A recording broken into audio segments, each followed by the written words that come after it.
So in this video, we're going to solve systems of equations using substitution method again, but this time it's plug-in, okay? It's a little different than the first method we used, okay? So remember, when we find the solution, we're going to write that solution as an ordered pair because the solution has two parts, an x-coordinate and a y-coordinate. And then, as always, we want to check our work to make sure the answer is correct, okay? So if you'll notice here, we've got our system, we've got two equations. One of them is already solved for y. Okay, so y equals 2x plus 3.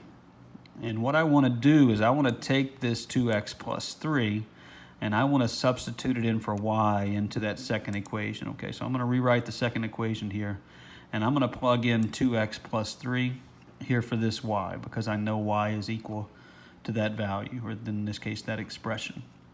Okay, so when we plug that in, it should look like this. Okay, so we've got 2x, then we've got 3 times what y was equal to. We've got 3 times 2x plus 3, and then we bring down the equal to 17 on the right side. Okay, so what we got to do now, we're going to distribute.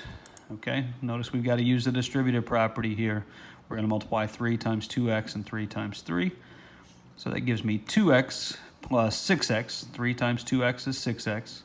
3 times this 3 is 9, okay, equals 17. On the left side, I'm going to combine like terms.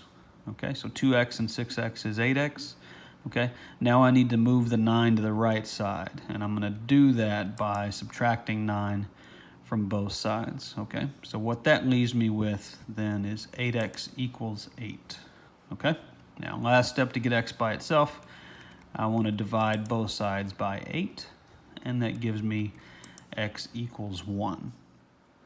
So remember, this is only going to be half of our answer because we need an ordered pair. So this is the x-coordinate.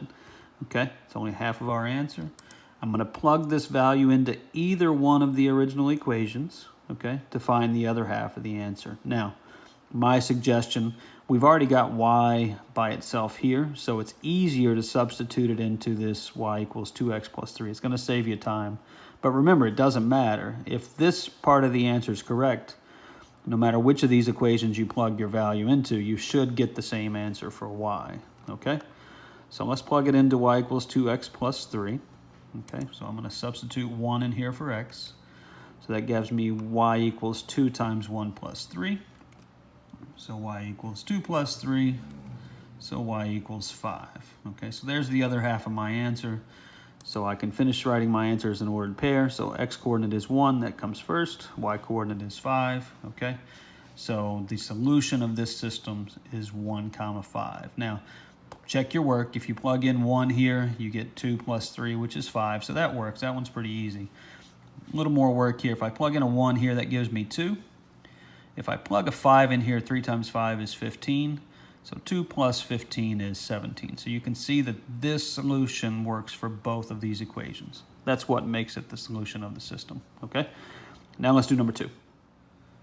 So in problem number 2 here, you see that in this case, we've got x solved for an algebraic expression over here in terms of y, okay? It's a little different than the previous example, okay?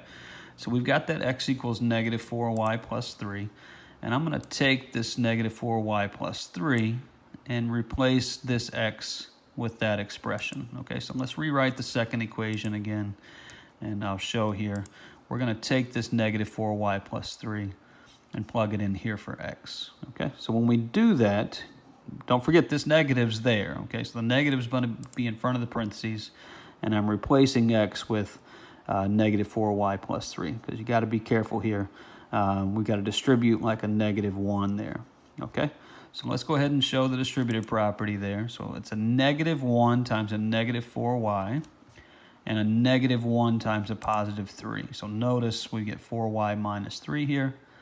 And then I bring down the 2y, the equal sign, and the negative 21. Okay? On the left side, I can combine like terms. This 4y and the 2y combine to be 6y.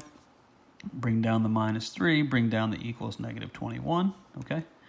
I'm going to add 3 to both sides because I want to get y by itself. So that gives me 6y equals negative 18. Okay? Now to solve for y, I'm going to divide both sides by 6. And that gives me half of my solution, which is y equals negative 3. Okay? Again, that's half the answer.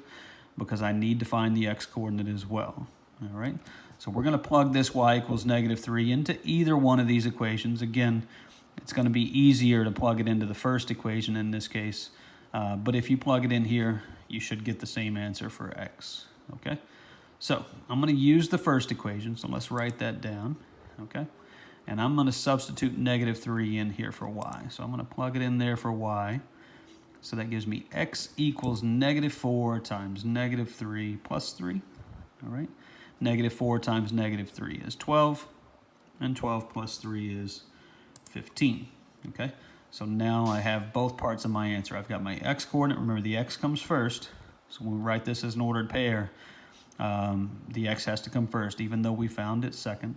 So my answer then is going to be 15, -3.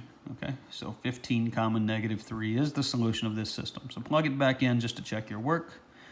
If I plug a 15 in here, I plug a -3 in here. So I get 15 on the left side and I get 15 on the right side. That makes it a true statement. If I plug it into the second equation, I get a -15 with this.